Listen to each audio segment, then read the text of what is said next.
parler d'un sujet qui est bien cher au cœur de l'Église tout au long de cette année et dont je commence à comprendre qu'il touche les cœurs, heureusement. Alors, Monseigneur Lebord m'a invité à préciser qui j'étais. Voilà, je suis en effet natif de Dijon, prêtre du diocèse de Dijon en 1979, où j'ai exercé un ministère ordinaire de paroisse, d'aumônier de lycée pendant quelques années. Puis j'ai été chargé de formation permanente dans le diocèse et vicaire général pendant 10 ans, de 1990 à 2000. Et c'est à ce moment-là que je suis devenu donc évêque en Savoie, archevêque de Chambéry, évêque de Maurienne et de Tarentaise, et que le pape Benoît XVI m'a transféré à Lille, à ma surprise, il y a 8 ans. Voilà. Et j'en suis tout à fait heureux. De toute façon, j'ai toujours été heureux partout où je me suis trouvé, donc ça va bien.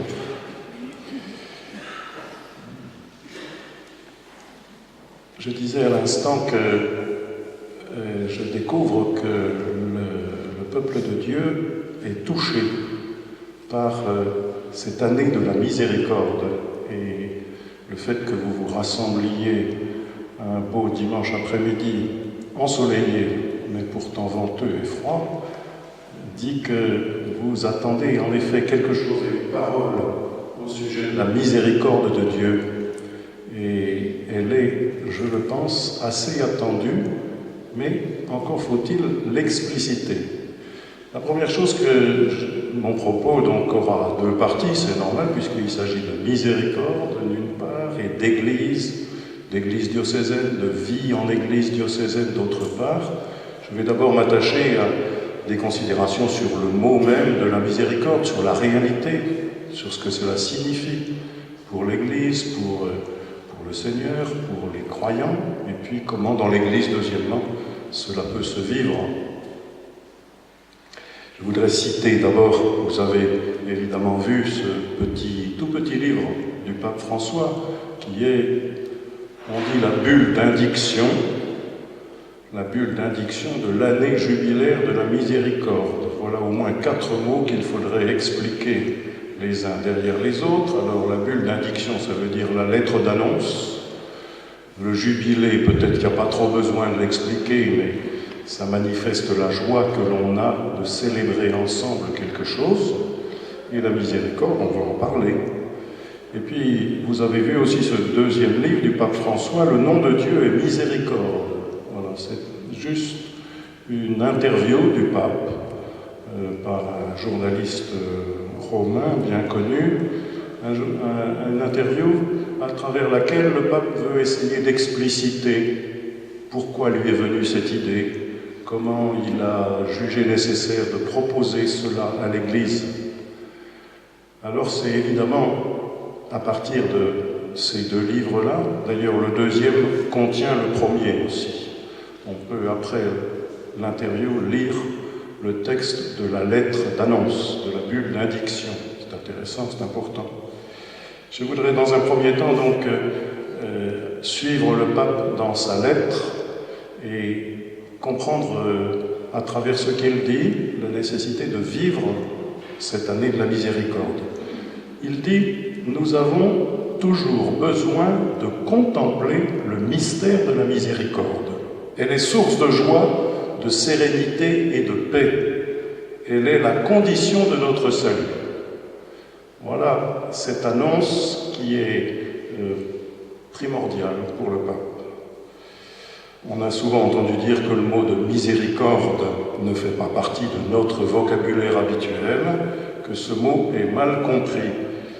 Il y a quelques semaines, interviewé sur une radio de grand public, dans la conversation qui précédait l'émission avec la journaliste, j'ai laissé volontairement passer le mot de miséricorde pour voir la réaction. Et elle m'a dit « Oh, si vous utilisez ce mot, vous l'expliquerez. » Mais finalement, dans la brève interview de quelques minutes, on l'a laissé de côté. le cardinal Casper, qui est un grand théologien, qui a été archevêque en Allemagne et puis pendant longtemps président du Conseil pontifical pour l'unité des chrétiens, depuis qu'il est retiré du ministère actif, a écrit il y a quelques années, 2 ou 3 ans, un très beau livre sur la miséricorde, que je citerai une fois ou l'autre. Il l'a fort bien expliqué par le mot de miséricorde par une constellation de mots bibliques, bien sûr. Alors, je vais vous citer les mots hébreux, vous les oublierez, ça n'a pas d'importance. Le premier est le plus important. Rahamim, la tendresse. La tendresse, comme on peut le dire, d'une mère pour son enfant. Mais c'est un mot, parce que le mot vient du mot entrailles, sein maternel, rehem. Mais ce mot-là est appliqué très précisément, par exemple, dans l'histoire de David et de son fils Absalom. Le fils Absalom s'était révolté contre David. Absalom, au cours des luttes, est tué, mais ça ne plaît pas du tout au père. Il aurait pu être débarrassé, le roi, de cet ennemi qui était dans sa maison, mais il pleure comme un père, avec des entrailles remuées et une vraie tendresse.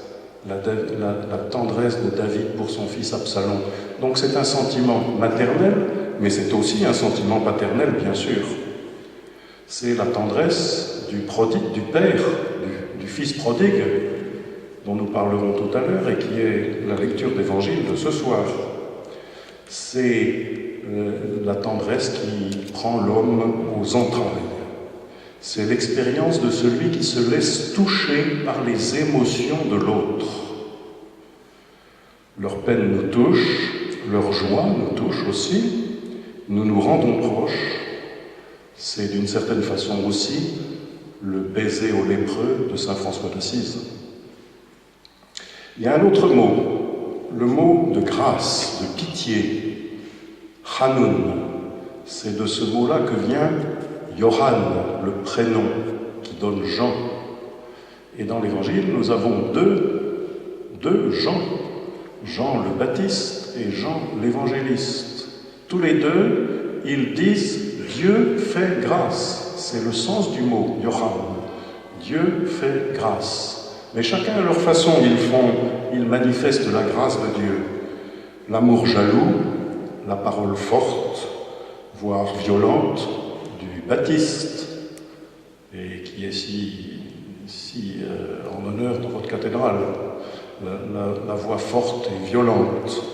Et puis, à côté de cela, l'amour discret, méditatif, admiratif, affectueux de l'évangéliste, celui qui accueille la mère de Jésus, celui qui est toujours à côté du fougueux Pierre et de Jacques dans les moments importants de la vie du Seigneur, la transfiguration, la croix, et au début aussi de la première Église.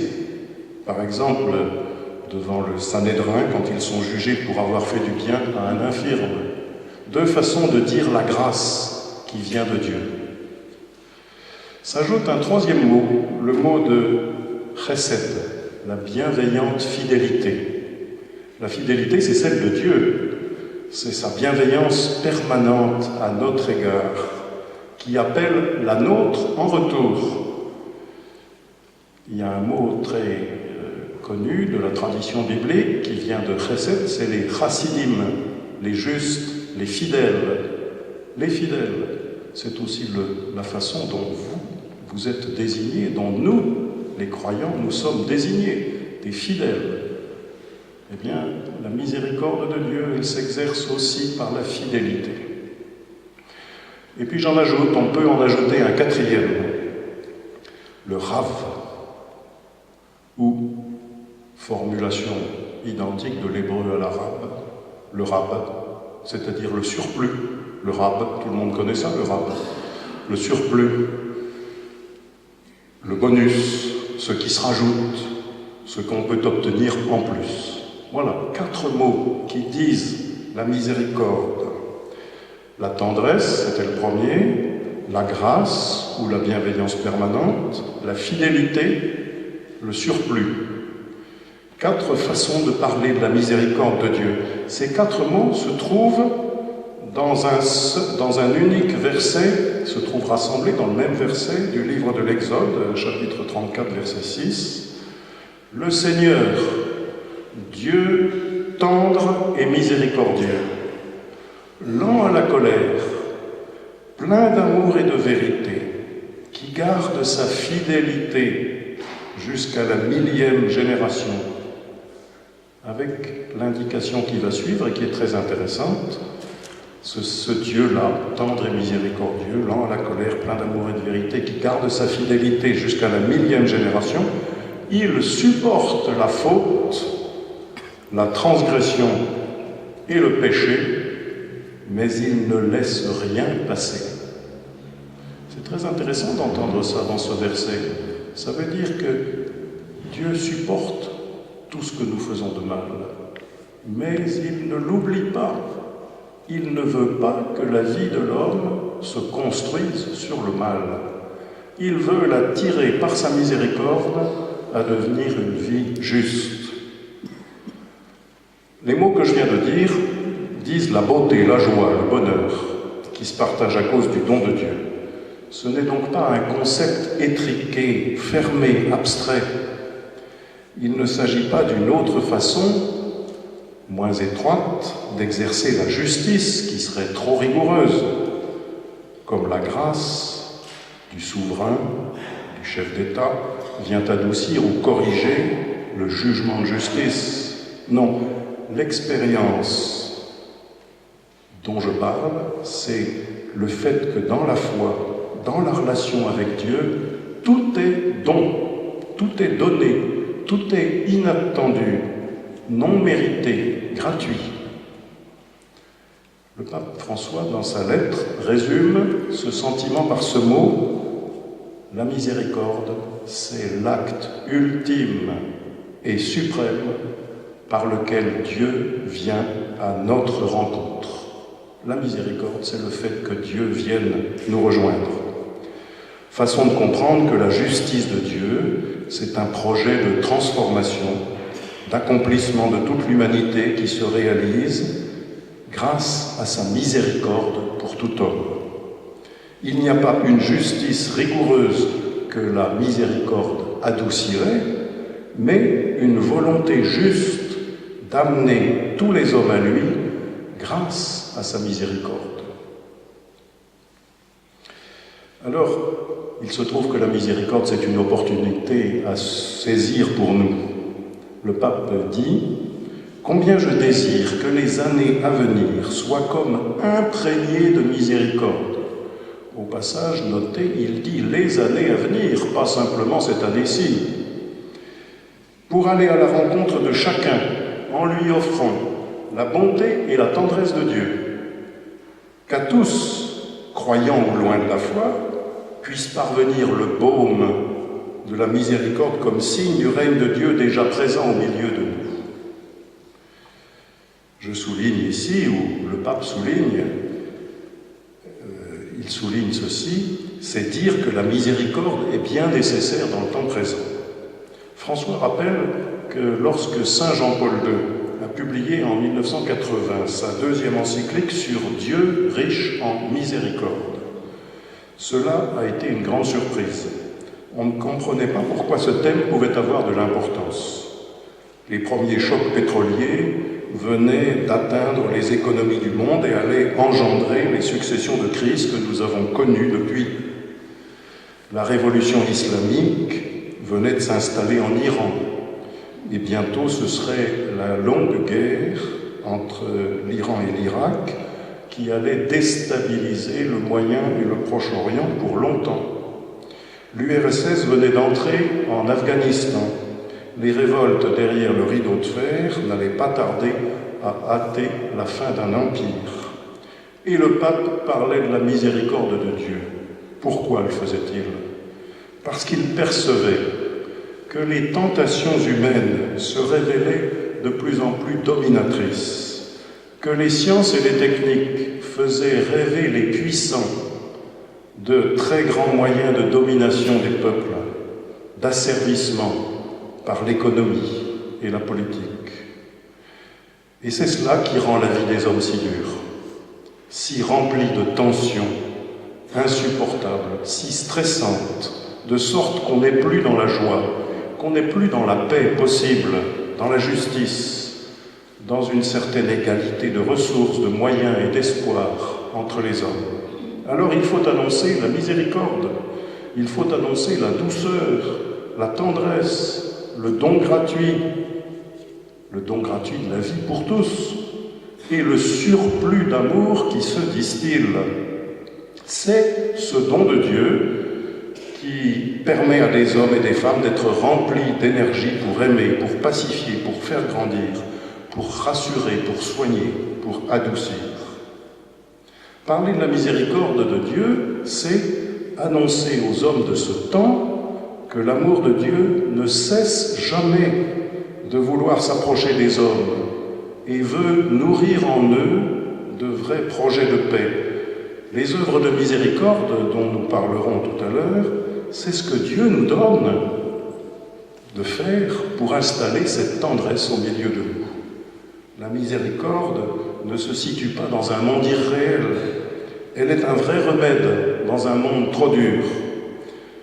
Je n'ai pas besoin de faire la description du monde actuel, si dur lui aussi. Ce que j'ai évoqué des années 80 du siècle dernier nous rappelle simplement que ce que nous vivons aujourd'hui et qui nous terrifie était déjà là sous d'autres formes, dans d'autres circonstances.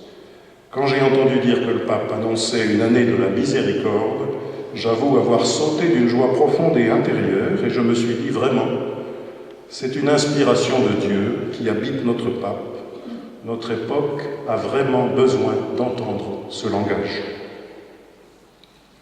Alors, troisièmement, le pape nous invite à contempler le mystère de la miséricorde divine et à en vivre. Il faut que la miséricorde ne soit pas seulement pour nous un sujet de commentaires, d'études, de réflexions partagées en groupe et de discussions interminables. Heureusement, le texte du pape est très court. C'est un texte d'action. C'est un texte qui entraîne à agir, à entrer en mouvement. C'est vraiment une exhortation. D'abord, à entrer en prière et en méditation, en contemplation. Nous avons toujours besoin, dit-il, de contempler le mystère de la miséricorde de Dieu. Donc une contemplation qui n'est pas une évasion hors du réel, mais une entrée dans le dynamisme de Dieu lui-même. Quand on contemple Dieu à l'œuvre, alors on désire se mettre à l'œuvre avec lui.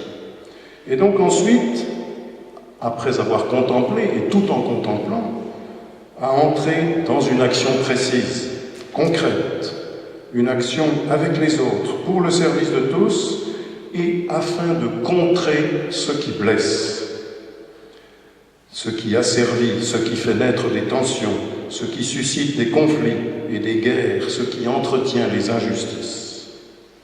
Est-ce que c'est un combat perdu d'avance? Je voudrais ici donner un exemple.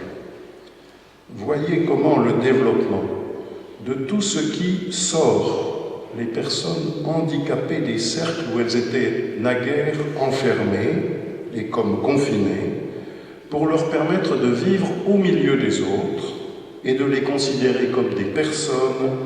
Voyez comment ce développement depuis 50 ou 60 ans a changé notre regard et a adouci bien des relations, a décloisonné bien des milieux sociaux. N'est-ce pas la tendresse, la miséricorde qui se révèle ici? Vous pouvez penser tout spécialement à l'action de Jean Vanier, ce qu'il a permis dans la vie sociale de beaucoup de pays au monde à travers cette action. Si nous contemplons la miséricorde de Dieu qui vient jusqu'à nous, c'est pour être entraînés dans la joie d'une action qui nous touche, qui nous transforme, qui ne nous permet plus de croire à la fatalité des injustices et des duretés de la vie sociale. Cela doit conduire donc à des décisions dans la vie personnelle de chacun d'entre nous, et de la vie de notre Église. Alors je cite maintenant deux paraboles qui nous sont bien connues et que le pape évoque dans sa lettre. Il y en a une que je vais évoquer rapidement parce que c'est le texte de ce soir à la messe et nous en reparlerons tout à l'heure, la parabole de l'enfant prodigue. Le pape la cite une fois, il y fait allusion une autre fois à propos du ministère des confesseurs. Il insiste sur le regard du Père qui attend, sur cette attente inquiète du Père, mais une attente aussi remplie de joie. Si le Fils revenait, alors quel bonheur ce serait. La première dimension de la miséricorde, donc, c'est la joie qui habite le Père. C'est la joie que son attente est capable de transmettre. Je poursuivrai donc à l'homélie ce commentaire, puisque c'est l'évangile du jour. En tout cas, nous retenons qu'il faut une parole, il faut une annonce, il faut des relais. La parole du Père, il lui faut des relais, des annonciateurs de la bonne nouvelle de la miséricorde de Dieu, des témoins et des ministres certainement. Ici vient l'Église, son expérience, son signe et sa vocation. Deuxième parabole, la parabole du bon samaritain. Dieu, croyons-nous, est toujours en mouvement et en direction de l'homme pour le rejoindre et le tenir par la main, comme le fait le bon samaritain. Le bon samaritain, n'oubliez pas, toute la tradition de commentaires, au moins jusqu'à la Renaissance, ne parle jamais de cette parabole sans dire que le bon samaritain, c'est le Christ lui-même. Après la période moderne et jusqu'à aujourd'hui, on a davantage moralisé cette parabole en nous demandant d'être nous les bons samaritains. Mais ça n'est pas la lecture que l'Église a faite pendant des siècles. Ça n'est pas la vraie lecture de cette parabole. Le bon samaritain, c'est le Christ. Nous sommes, nous, tout au plus l'aubergiste qui accueille celui que le Christ a confié. Comme le fait le bon samaritain, Dieu, croyons-nous, est toujours en mouvement et en direction de l'homme pour le rejoindre et le tenir par la main, comme le fait le bon samaritain sur la route qui descend de Jérusalem à Jéricho. Cette route figure la descente de l'homme qui s'éloigne de son Seigneur et qui s'enfonce dans l'autosuffisance, dans l'oubli des autres, dans l'oubli de Dieu. Le Christ, qui est ce bon samaritain, vient relever, prendre soin, confier le blessé à son frère l'aubergiste. La miséricorde, alors, c'est le témoignage rendu à la puissance du Christ, qui ne renonce jamais à aller au plus près des hommes blessés. Voilà comment le pape nous invite à contempler la miséricorde, à la regarder, à nous en imprégner pour pouvoir maintenant en vivre. Et je passe à ma deuxième partie, dans la vie de l'Église, comment vivre cela. Le pape dit au paragraphe 2 de sa lettre, l'Église a pour mission d'annoncer la miséricorde de Dieu, cœur battant de l'Évangile, qu'elle doit faire parvenir au cœur et à l'esprit de tous.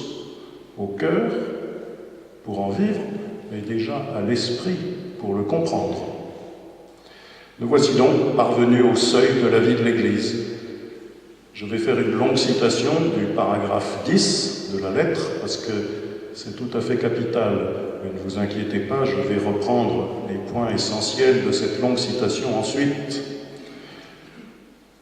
Paragraphe 10, donc. La miséricorde est le pilier, je souligne ce mot que je commenterai, qui soutient la vie de l'Église.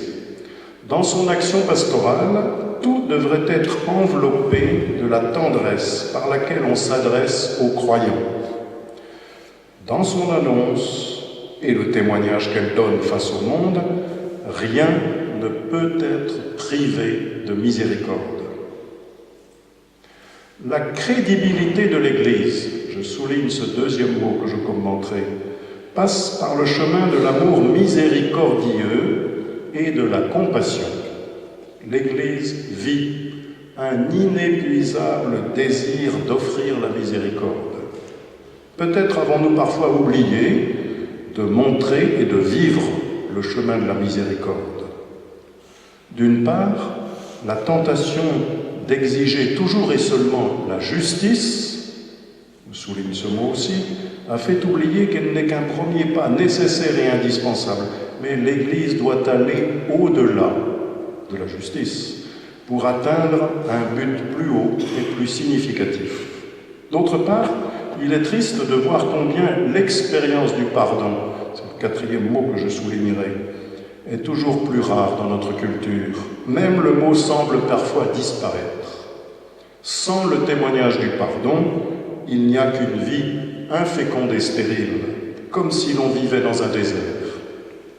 Le temps est venu pour l'Église de retrouver la joyeuse annonce du pardon. Il est temps de revenir à l'essentiel pour se charger des faiblesses et des difficultés de nos frères. Le pardon est une force qui ressuscite en vie nouvelle et donne le courage pour regarder l'avenir avec espérance. Fin de citation. Plusieurs enseignements découlent de ce passage si important. Le pilier d'abord.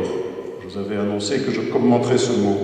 Cela veut dire que lorsqu'on oublie ce pilier, qu'on l'enfouit sous les constructions, les structures et peut-être simplement l'inattention, eh bien, ce pilier ressort bien volontiers tout seul. Et on peut toujours le retrouver, en tout cas, en creusant un peu. Voyez quelques exemples. Dans les moments de terreur où les hommes oublient la fraternité, c'est un peu tout le temps, mais c'est arrivé plus fortement à certains moments de l'histoire, eh bien, dans ces moments-là ressortent des exemples lumineux de l'attention miséricordieuse. Voyez comment, dans les camps les plus sombres du nazisme, Saint Maximilien Kolbe, dans le camp de concentration nazi, ou pour donner des exemples français, Geneviève de Gaulle-Antoniose, Edmond Michelet, ont été des exemples lumineux. Dans les moments où c'était l'Église elle-même qui pratiquait la domination, quand elle s'alliait trop fortement au pouvoir politique, apparaissent des figures extraordinaires, pleines de miséricorde, comme saint François d'Assise, comme saint Vincent de Paul. Et dans les grandes détresses de la pauvreté, engendrée par des systèmes économiques injustes, on découvre, et ça c'est à peu près à toutes les époques de l'histoire, et donc il suffit que je cite des époques proches de la nôtre, dans les grandes détresses de pauvreté, on découvre aussi des visages miséricordieux que celui de Teresa de Calcutta et Emmanuel au Caire. Voilà le pilier sur lequel est fondée la vie de l'Église. Quand elle l'oublie, il ressort parfois tout seul. Ensuite, la crédibilité du témoignage et de l'action pastorale passe par la tendresse de l'action pastorale de l'Église, passe par la tendresse et la miséricorde. C'est une exigence qui n'est pas toujours facile à réaliser dans le drame actuel des réfugiés, dans la situation de rejet des Roms. L'Église n'est-elle pas engagée par ses associations caritatives, par ses congrégations religieuses, par ses paroisses qui accueillent, par ses familles qui mettent à la disposition des maisons, des appartements, des locaux, de l'aide médicale ou administrative? Beaucoup de diacres ne sont-ils pas engagés dans ces actions? Même s'il y a au milieu de nos communautés des attitudes prudentes ou même parfois indifférentes ou hostiles à cause de la peur, la parole et la responsabilité de l'Église se trouvent réellement engagées.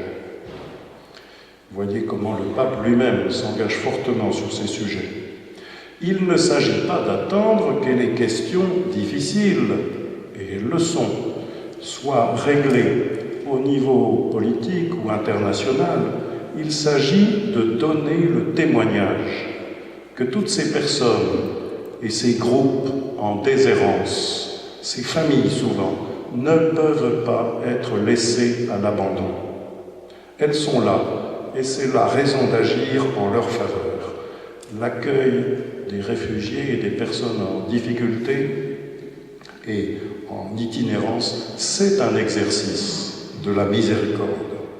Il nous faut, certes, parfois insister fort pour faire comprendre ce point de vue, sans nous mettre à juger, à condamner ceux qui n'arrivent pas à aller sur ce chemin, notamment parce qu'ils ont peur, mais sans nous lasser de le proposer, de l'expliquer et de le mettre en œuvre. Cette compassion n'est pas le seul fait de l'Église, vous le savez bien, ni des chrétiens. Nous rencontrons dans ces actions tant de personnes généreuses, actives, capables d'affronter les difficultés et les oppositions en faveur des plus précaires, des isolés, des rejetés. Et nous savons aussi que ces générosités sont parfois le fait de personnes par ailleurs très éloignées de l'Église, voire même hostiles à l'Église. C'est une nouvelle occasion de vivre la miséricorde et la bienveillance à leur égard aussi, et de cheminer avec ces personnes. La miséricorde, comme on le voit, ne s'exerce pas seulement à l'occasion du péché et du pardon, mais aussi lors de l'épreuve. Puis-je donner un autre exemple qui relève surtout de l'accueil bienveillant, du visage miséricordieux du Seigneur que nous pouvons refléter dans nos églises paroissiales. Il s'agit de l'accueil des familles en deuil. On les reçoit, on va à la maison pour faire connaissance, le plus souvent avec des personnes qui ne fréquentent pas les assemblées dominicales. Ces familles sont touchées de ces attentions de l'Église et de la qualité des célébrations. Et puis, on invite encore les familles en deuil à venir à la messe du dimanche qui suit. Mais juste après, est-ce qu'ils n'arrivent pas, qu'on les oublie et qu'on ne se préoccupe plus de savoir si quelqu'un retournera les voir? Je ne dis pas que ce soit facile dans l'emploi du temps, ni des prêtres, ni de ceux qui préparent les funérailles. Mais est-ce qu'il ne faut quand même pas poser la question que la miséricorde nous sauve de l'indifférence et de l'oubli? Je voudrais aborder maintenant un autre thème, l'Église et la famille. Aller au-delà de la justice, c'est une autre dimension. Certes, il faut qu'il y ait la justice, la droiture. Il ne s'agit pas d'excuser et de laisser faire sans vérité. La justice sans la miséricorde est cruelle, et la miséricorde sans la justice est un laisser-aller, disait saint Thomas d'Aquin. Les deux ensemble, c'est difficile à vivre et à percevoir. Je voudrais dire combien il me semble que le synode récent sur la vocation et la mission de la famille dans l'Église et le monde contemporain ouvre une porte en ce sens. J'ai eu la joie de participer à la deuxième session, à la session ordinaire du synode en octobre dernier, à l'invitation du Saint-Père, et je suis fortement marqué par le mouvement qui est venu de ce synode. D'abord, le pape a ordonné 2 enquêtes successives à l'automne de 2013 puis à l'automne de 2014 à travers le monde, et elles ont été le signal d'une prise en compte des situations diverses vécues par les familles dans tous les pays du monde, et surtout les réponses parvenues à travers les conférences épiscopales du monde jusqu'à Rome ont été nombreuses, et j'en ai le témoignage. Elles ont été lues et écoutées. Dans le texte final, qui est déjà publié, qu'on trouve en librairie ou sur Internet, dans le texte final, on en trouve l'écho de ces préoccupations qui sont venues du monde entier. Les deux assemblées synodales d'octobre 14 et d'octobre 15 ont été des moments, je peux en témoigner pour la deuxième en tout cas, de très fort dialogue, d'écoute mutuelle et d'avancée ensemble des évêques du monde entier. Non sans des différences et même des divergences entre les évêques. Ce n'était pas un affrontement pourtant entre deux blocs, comme on l'a parfois dit et rapporté dans les médias. L'enjeu, ça n'était évidemment pas la bonne entente entre les évêques. L'enjeu, c'était la vraie connaissance des réalités vécues et la possibilité d'annoncer l'Évangile de façon crédible, c'est-à-dire qui tienne compte de la réalité et n'oublie pas, en même temps, les exigences de l'amour fidèle. Enfin, les trois parties du texte final de ce synode, qu'on peut lire, donc si on veut, en attendant le texte du pape qui doit venir, on l'annonce pour les toutes prochaines semaines, montrent cette attention. Et cette attention, je le crois, elle est marquée par la miséricorde. Le plan du texte, c'est, premièrement, l'Église à l'écoute de la famille. Et c'est dans cette première partie que sont remontées toutes les suggestions, toutes les questions, tous les problèmes, les soucis évoqués par les réponses aux questionnaires. Deuxièmement, la famille dans le plan de Dieu, une lecture évangélique, biblique de la réalité de la vie familiale telle que la révélation que nous connaissons, que nous approfondissons toujours, la révélation biblique nous apprend à voir. Et troisièmement, la mission de la famille, à travers les défis soulevés dans la première partie et les enseignements bibliques rapportés dans la seconde, quelle est la mission de la famille aujourd'hui? D'abord donc, regarder ce qui se passe et considérer que ce sont des défis à relever pour une vraie annonce de l'Évangile dans notre temps. Ensuite, deuxième partie, se souvenir que Dieu a le désir d'aimer et de faire aimer tout homme dans toutes les situations où il se trouve. Et il y a notamment un paragraphe magnifique, le numéro 41, sur Jésus et la famille. Enfin, examiner les difficultés auxquelles les familles et les pasteurs sont confrontés pour montrer et annoncer l'amour fidèle de Dieu.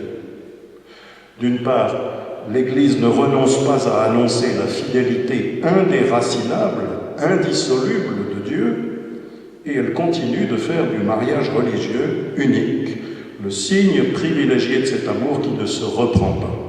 D'autre part, la logique de l'intégration dans l'Église des personnes qui ne sont pas en situation régulière, cette logique de l'intégration doit prévaloir. Dans la vie pastorale, il nous est demandé de pratiquer l'accueil des personnes hors normes.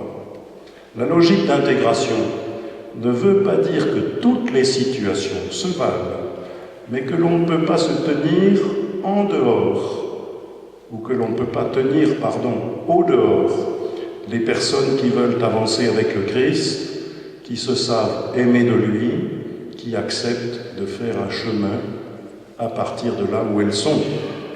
Il existe un effort de discernement des voies qu'empruntera un tel chemin. C'est un travail qui ne peut se faire que dans le dialogue, dans le désir de l'accueil et de l'écoute mutuelle, dans la bienveillante attention, toute caractéristique de ce que nous avons appelé miséricorde. Il s'agit de donner les moyens de vivre une transformation intérieure, une construction, une renaissance parfois. Ce sont des mots que je lis dans les lettres que je reçois, notamment à l'occasion des demandes de baptême ou de confirmation des adultes. Le point suivant invite à regarder le pardon. Vivre le pardon. Il s'agit de le vivre dans l'Église, en le recevant de Dieu. Il s'agit d'en témoigner au-delà des frontières de l'Église. Il s'agit de l'accueillir chacun en soi. Nous ne sommes certes plus au temps des grandes querelles idéologiques qui ont marqué la vie de l'Église au cours du XXe siècle, l'action catholique, les paroisses, l'enseignement catholique, les scoutismes, la réforme liturgique, la mise en œuvre de Vatican II, le surgissement du renouveau charismatique, ont indéniablement nourri des affrontements qui ont laissé des traces durables et des incompréhensions dans notre Église. Est-ce que cela s'est apaisé faute de combattants? Est-ce que l'on a reconnu ses torts dans l'affrontement, même si l'affrontement avait ses justifications? Il existe encore aujourd'hui certainement des causes de querelles, des dissensions dans la vie de notre Église, c'est une évidence. Et la vie d'une société comme la nôtre ne peut pas les éviter. La question est celle-ci. Sommes-nous capables de renoncer au jugement hâtif sur les autres, auxquels nous sommes opposés en pensée? Sommes-nous prêts à considérer la part de vérité qui se trouve dans les raisons de ceux qui ne pensent pas comme nous? Le grand croyant et le grand philosophe Pascal disait « À la fin de chaque vérité, il faut dire que l'on se souvient de la vérité opposée. » Et saint Ignace de Loyola, que je me plais à mettre juste à côté de Pascal, alors que Pascal a bien été en conflit avec les jésuites, saint Ignace de Loyola, cité dans le catéchisme de l'Église catholique, dit « Tout bon chrétien doit être plus prompt à sauver la proposition ». Sauver la proposition, c'est un mot un peu ancien qui veut dire à accueillir la pensée, la parole, l'action. Donc sauver la proposition du prochain plutôt qu'à la condamner. Tout bon chrétien doit être plus prompt à sauver la proposition du prochain qu'à la condamner. Je fais référence là à une expérience que font ceux qui accompagnent des catéchumènes. Quand on accompagne des catéchumènes, on s'aperçoit qu'il y a souvent une sorte de déclic dans la préparation au baptême. Lorsque les catéchumènes se rendent compte qu'il y a des pardons à donner et à recevoir pour avancer vers le Christ et avec lui. Dans les préparations au mariage aussi, c'est une étape importante, celle où l'on découvre que l'on ne pourra pas passer une vie entière ensemble sans avoir à se pardonner. Ce n'est pas un régime de concession mutuelle, c'est la découverte que chacun des deux, dans un couple, par inattention, par oubli de l'autre, a pu le blesser profondément. Et alors, le manque d'écoute, l'absence de dialogue, ont prolongé cette situation trop longtemps. Il est temps de demander et de donner le pardon mutuel. En fin de vie, on assiste aussi à des pardons échangés qui ouvrent au grand passage. Et l'on comprend alors que c'est la vérité que le Seigneur lui-même donne la grâce d'accueillir pour pouvoir passer avec lui. Alors il y a des conflits de personnes et de pouvoir. Je ne parle même pas de ces conflits de personnes, de rivalité de pouvoir au sein de la vie de l'Église et dans les paroisses. Ça n'arrive certainement que dans mon diocèse et pas dans le vôtre. C'est une évidence. Cherchons l'apaisement. Cherchons le développement de toutes les énergies au service de la mission. Dans nos 3 diocèses du Nord et du Pas-de-Calais, l'île Arras et Cambrai, nous avons tenu un synode provincial. Et je l'ai dit plus d'une fois, notamment dans les discours d'introduction aux 4 sessions, et l'une de ces citations a été retenue parmi les textes promulgués au synode. Et je disais ceci, et j'invitais à ce que nous regardions avec lucidité ce que nous vivons dans nos communautés chrétiennes. Des jalousies, des mesquineries, des conflits de pouvoir souvent paralysent l'action apostolique. Est-ce que les communautés chrétiennes ne cherchent pas d'abord à vivre dans la communion? Est-ce qu'elles n'ont pas d'abord à montrer un visage d'acceptation mutuelle et de construction commune? Et c'est pour ça que nous avons suggéré, parmi 6 innovations que nous avons décidées au synode provincial, l'existence d'un service ou d'un ministère de la médiation dans l'Église. mis en place à l'occasion de situations de conflit. Ce que nous pouvons vivre dans l'Église, dans nos mouvements et associations, dans nos paroisses, devrait aussi inspirer nos pratiques dans la vie sociale, peut-être dans la vie politique, vous en parlerez avec Monseigneur Brunin dans 15 jours, dans la vie associative. D'une part, il est souvent préférable de laisser s'exprimer et de ne pas diviser dès que survient une divergence. On peut laisser monter des divergences sans que cela crée de la division. C'est ça que Saint Ignace appelle « sauver la proposition du prochain ». Et puis, il faut chercher la réconciliation entre des personnes engagées différemment. Après les élections, rechercher la reprise des relations entre des adversaires de campagne électorale, ce n'est pas si simple, mais c'est probablement bien nécessaire autour de ce que chacun a cherché à promouvoir en vue du bien commun. Ceci s'applique de façon toute spéciale, et je passe à un autre thème, à la recherche de l'unité des chrétiens et au dialogue interreligieux. L'histoire du monde et de l'Église est parsemée de conflits liés à l'intransigeance religieuse. C'est vrai que ce sont des pouvoirs politiques qui instrumentalisent souvent les religions. Et on a bien raison de dire que ce sont des déviances des religions qui sont la cause de beaucoup de guerres.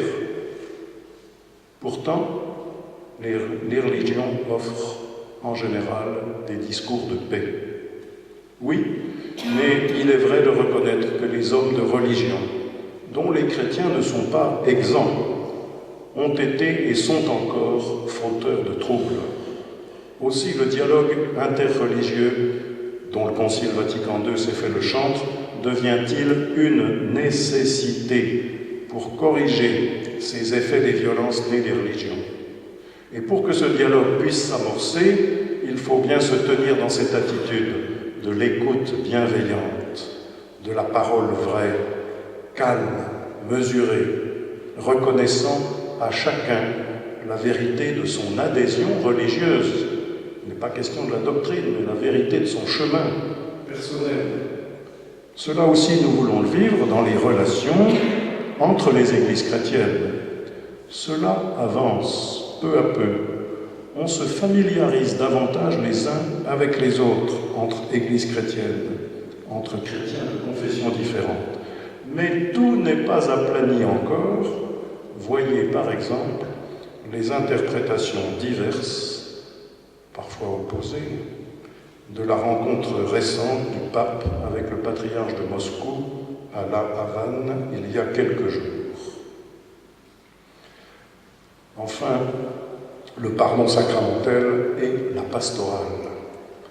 Alors il nous faut retrouver la joie d'une pastorale, du pardon et de la réconciliation. Il y a une cinquantaine d'années, la pratique du sacrement de confession, de la pénitence et de la réconciliation, a subi une chute aussi subite qu'imprévue. Et aujourd'hui, un certain nombre de jeunes découvrent ce sacrement avec étonnement et joie. Joie de pouvoir dire à quelqu'un des choses qui pèsent. L'aveu et la confidence se retrouvent valorisés. On ne les confondra pas. Raconter sa vie et ses difficultés, ce peut être un soulagement. Mais dire, c'est ça l'aveu, dire en telle occasion, je sais que j'ai mal fait, et percevoir qu'en cet aveu, le visage miséricordieux du Père se révèle et se confirme par le pardon qui sera annoncé par le prêtre, c'est comme un renouveau que nous vivons là. C'est une expérience vécue aussi par les aumôniers laïcs dans les hôpitaux. Que peut-on faire quand on reçoit un aveu lourd et qu'on n'est pas prêtre pour pouvoir absoudre? Écouter, marquer l'importance de l'aveu, inviter à prier ensemble et envoyer ensuite vers un prêtre si c'est possible. Le pape François a donné à tous les confesseurs pendant l'année jubilaire la faculté de remettre les peines prévues dans le cas de l'aveu d'avortement, alors qu'il fallait recourir jusque-là, entre l'aveu et l'absolution, à l'autorisation de l'évêque.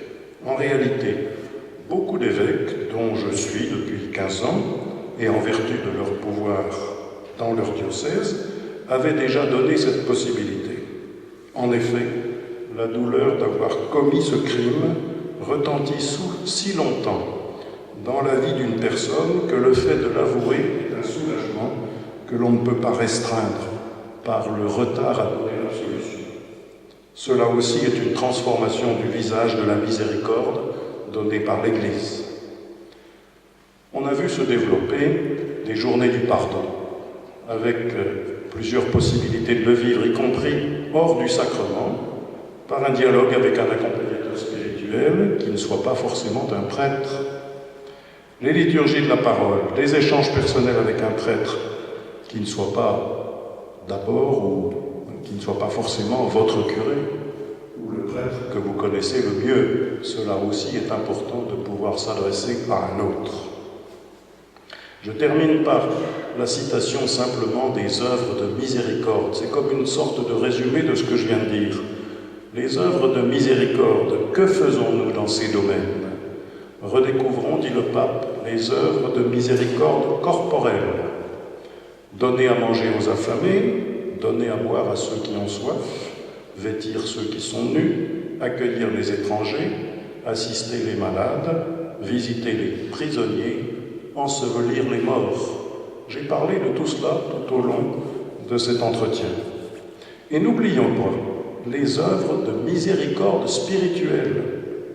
Conseiller ceux qui sont dans le doute, enseigner les ignorants, avertir les pécheurs, consoler les affligés, pardonner les offenses.